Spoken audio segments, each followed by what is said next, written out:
이스라엘 백성이 하나님의 은혜로 말미암아 바벨론 포로에서 해방되어 돌아왔지요.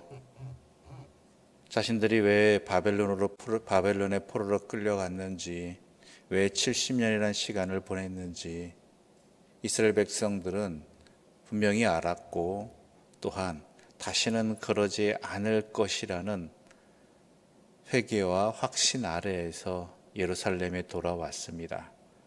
자, 그런데요, 그렇게 되었을까요? 물론 상황의 이유도 있겠지만 그들의 삶이 그렇게 확 변화되거나 말 그대로 하나님의 백성들은 바로 이런 모습이구나라는 상황이 유지되지도 않고, 또한 그만큼 거듭나지도 못했다라는 것이 현실입니다. 여러분 잘 아시잖아요. 사람이 확 뒤집어진다는 게 쉬운 일이 아닙니다. 그렇게 되기를 주님의 손길에 의해서 은혜로 말미암아 막 변화되어지고 뒤집어지고 이러기를 바라지만, 그런 경우는 매우 적고요. 대부분이 또 돌아서면은 똑같아지고 여전하고 부족하고 그렇다라는 것이죠. 아마 스가랴 선지자도 그러한 것이 참 안타까움이었을 것입니다. 그 70년이나 시간을 보냈다라면 이 땅을 떠나야만 했던, 포로로 끌려가야만 했던 그 죄악에 대한 심판을 받았다면 인간이 확 변해야 되는데 그렇지 못하더라는 것이죠. 조금만 어려움이 닥치면 쉽게 포기하고 원망하고 하는 게 자신을 포함한 이스라엘 또한 인간의 안타까운 현실이라는 것이죠. 그런 가운데 하나님께서 환상을 주십니다. 대제사장 여호수아가 등장하게 되죠. 이 대제사장 여호수아는요, 바로 이스라엘을 의미하는 것입니다. 그런데 재판정에 피고로 서 있습니다. 즉 이스라엘 현재 죄된 상태라는 것이죠. 고발인이자 또한 그 검사 역할을 하는 사람 하는 존재는 사탄입니다. 그가 여호수아를 뭐라고 이야기하냐면 불에서 꺼낸 그슬린 나무다라고 이야기하고 있습니다. 불에서 꺼낸 그슬린 나무다. 즉 바벨론에서 해방되어 돌아왔지만 여전히 지저분하고 여전히 더러운 존재를 하는 것이에요. 깨끗한 나무가 아니라는 것이죠. 하나님의 은혜도 망각하고 있고 여전히 더럽혀진 존재로, 정결하지 못한 존재로 여전히 살고 있는 이들에 대해서 심판해 달라는 것이죠. 판사는 누구시겠습니까? 하나님이시라는 것이죠. 이게 사탄의 말이 아니라 이스라엘의 현실이었습니다.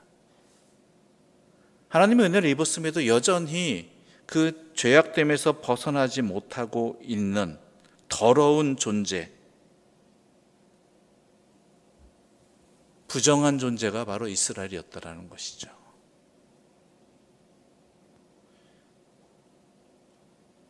거기에 대해서 하나님께서는 이렇게 행하고 계십니다. 2절부터 4절까지의 말씀 함께 읽어보겠습니다. 2절부터 4절입니다. 여호와께서 사탄에게 이르시되 사탄아, 여호와께서 너를 책망하노라. 예루살렘을 택한 여호와께서 너를 책망하노라. 이는 불에서 꺼낸 그슬린 나무가 아니냐 하실 때 여호수아가 더러운 옷을 입고 천사 앞에 서 있는지라. 여호와께서 자기 앞에 선 자들에게 명령하사 그 더러운 옷을 벗기라 하시고, 또 여호수아에게 이르시되 내가 내 죄악을 제거하여 버렸으니 내게 아름다운 옷을 입히리라 하시기로.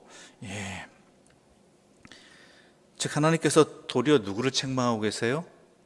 사탄을 책망하고 계세요. 모함이다 이런 얘기 아닙니다. 하나님도 인정하십니다. 뭐예요? 이스라엘이 지금 불에서 꺼낸 그슬린 나무도 맞다. 그러나 중요한 건 뭐예요? 하나님이 택하신 이스라엘이다라는 것이죠. 하나님이 택하신. 도리어 누구를 책망해? 사탄을 책망하는 것이죠. 즉 이들을 불에서 꺼내신 이유가 이들이 하나님의 백성다움 회개와 돌이킴이 있어서, 자격이 있어서가 아니라 하나님의 전적인 은혜였고, 여전히 부족하고 또한 여전하지만 부정한 존재이지만 하나님께서 택하셔서 사랑으로 꺼내주실 뿐만 아니라 어떻게 했어요? 그 다음에 사탄이 뭐라고 하니까 도리어 사탄 책망하시면서 여호와께서 천사에게 명령하셔서 뭐라 그래요? 더러운 옷을 벗기고 아름다운 옷을 입히라. 누가 입혀주시는 거예요? 하나님이 입혀주신다는 것이죠. 우리의 자격이 돼서가 아닙니다. 우리가 그에 합당한 삶을 살아서가 아닙니다. 물론 그렇다고 해서 막살난 이야기는 아닙니다.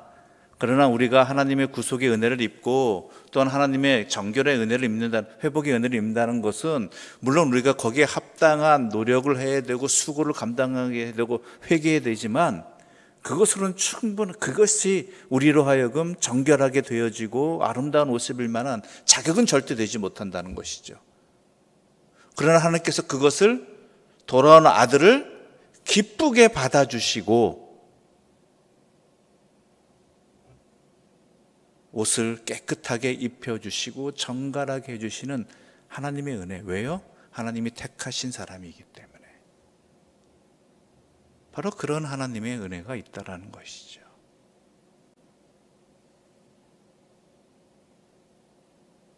그뿐만이 아니죠. 더 요청을 합니다. 5절 말씀 함께 읽어보겠습니다. 5절입니다.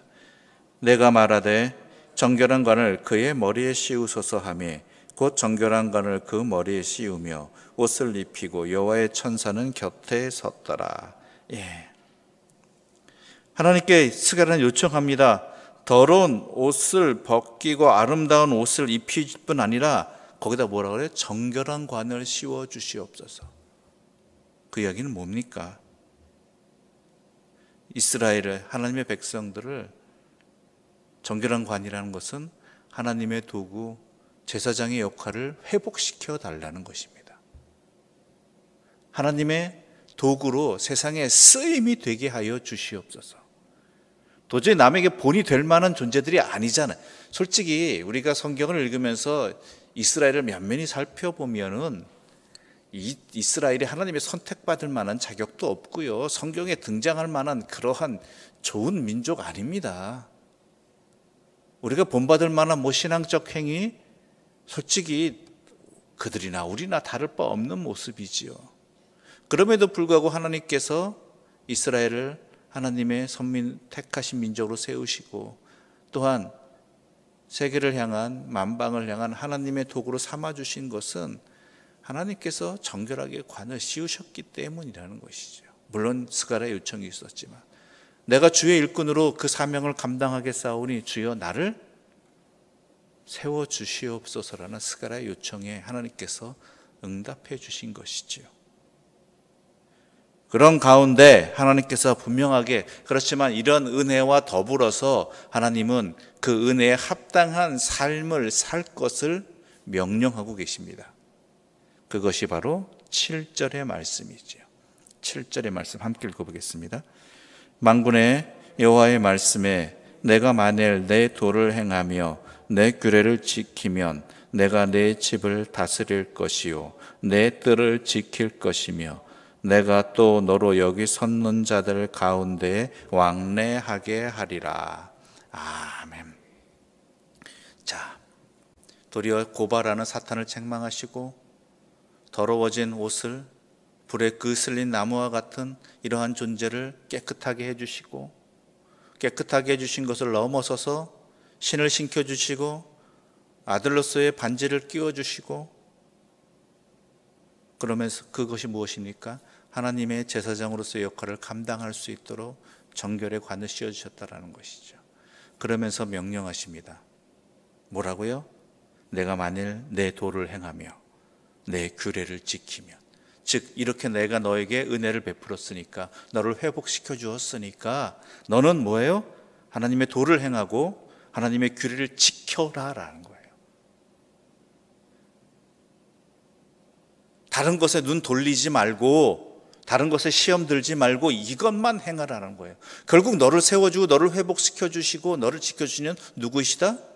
여호와 하나님이다. 다른 어떤 것이 아니라, 돈이 아니라, 힘이 아니라, 권력이 아니라, 나라가 아니라, 사람이 아니라 여호와 하나님이시다. 도리어 그들은 너희가 자격이 없다고, 여전하다라고 그렇게 책망하는 존재들이고 너를 흔드는 존재들이지만, 나 여호와는 너를 자격이 없어도 여전하다 할지라도 너희들을 택하셨고, 그렇기 때문에 회복시켜 주시는 그 하나님의 말씀과 규례를 지키는 것, 이것만이 너희들이 해야 할 일이고 앞으로도 그렇게 살아야 된다. 그러면 어떻게 해주시겠다고요? 여호와께서 내 집을 다스리실 것이요. 이 이야기는 뭡니까? 다스린다는 것이, 그러니까 살 수 있도록 지켜주시고, 또한 일용할 양식을 허락해 주시고, 앞으로의 삶에 동행해 주시고 이끌어 주신다는 것이죠. 거듭 말씀하십니다. 내 뜰을 지킬 것이다. 그러니까 아예 미리 막아주시겠다는 건 전체를 다 보호해 주시겠다는 것이잖아요. 거기다가 내가 또 너로 여기 섰는 자들 가운데 왕래하게 하리라. 하나님과 자유롭게 동산을 거닐며 왕래할 수 있게 해 주시겠다는 것이죠. 뭐만 하면? 여호와의 도를 행하며 여호와의 규례를 지키면, 바로 그것입니다. 언젠가 코로나19라는 이 상황도 해결되어질 줄 믿고 소망합니다. 그런데 그로 인해서 회복의 은혜가 허락되어지는 것은 우리의 무슨 자격이 있어서도 아닙니다. 아마 많은 경우가 코로나 이전과 다를 바 없는 그러한 부끄러운 모습이 우리 가운데도 있게 될 것입니다. 은혜를 입었음에도 불구하고 여전히 옛 모습으로 돌아가는 우리의 참 안타까운 현실도 또 벌어지게 될 수도 있습니다. 그렇지 않기를 바라지만, 그럼에도 불구하고 하나님께서는 우리를 그 불구덩이에서 꺼내주셨고, 그 쓸린 우리들을 깨끗하게 해주시는 은혜를 허락해 주실 것입니다. 그렇다면 우리는 이제 오늘 본문의 말씀처럼 진정으로 나의 삶의 주인이 누구이시고 우리를 주관하시는 분이 누구이신가를 깨닫고 우리의 삶을 온전히 주님 앞에 맡기고 그의 뜻에 순종하는 삶으로 결단하며 나아가야 되는 것입니다. 그것이 하나님께서 우리를 회복시켜 주신 이유이고, 또한 회복의 은혜를 입은 자들이 살아가야 될 모습이고, 또한 하나님의 백성의, 하나님의 세상에 하나님의 선택받은 백성으로 제사장의 역할을, 하나님의 도구로서의 역할을 감당하기 위해서 우리가 분명히 살아가는 삶의 모습이 되어야 할 것입니다. 또다시 어리석은 길로 불구덩이로 들어가는 일이 없기를 소망합니다. 그러기 위해 이 말씀 명심하고 나를 회복시켜 주시고 또한 나의 삶을 지켜주시는 이가 무엇인지, 진정으로 내가 따라야 될 것이 무엇인지 확실히 깨닫고 우리의 중심을, 삶의 목표를 확실히 해나가는 하나님의 사람들 되시기를 간절히 소망합니다. 7절의 말씀 우리 다시 한번 읽도록 하겠습니다. 만군의 여호와의 말씀에 내가 만일 내 도를 행하며 내 규례를 지키면 내가 내 집을 다스릴 것이요 내 뜰을 지킬 것이며 내가 또 너로 여기 섰는 자들 가운데 왕래하게 하리라. 아멘. 기도드리겠습니다. 하나님 아버지 감사합니다. 불구덩이에 들어갈 수밖에 없는, 멸망할 수밖에 없는 우리들을 꺼내주시는 은혜에 먼저 감사를 드립니다. 그러나 그런 은혜를 입었음에도 불구하고 우리들은 여전히 더럽고 쓸모가 없는 존재들이었습니다. 그래서 세상과 사탄의 조롱과 지탄을 받을 수밖에 없는 존재들임을 분명히 주님 앞에 고백하며 간구합니다. 주여, 우리를 꺼내주셨듯이 우리에게 회복의 은혜를 허락하여 주시옵소서. 우리의 더러운 옷을 벗겨주시고 더러운 욕망에 사로잡힌 우리의 심령을 벗겨주시고 온전히 여호와 하나님만을 섬기는 하나님의 백성으로서의 옷을 입혀 주시옵소서.